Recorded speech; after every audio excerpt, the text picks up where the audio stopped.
friends, now what are the list of the nutrients required for poor wound healing?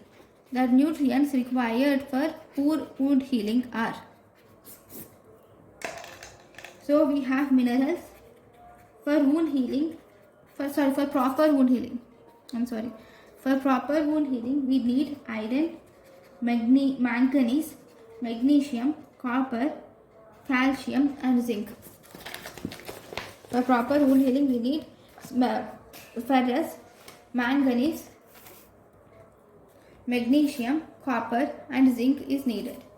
And then we also need vitamins like vitamin C and A, more important.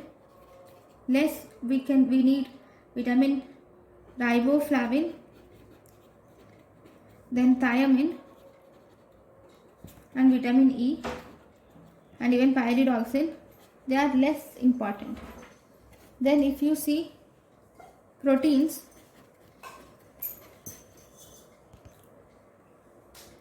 include proteins, and amino acids are also required. Amino acids include methionine and cysteine. Thank you.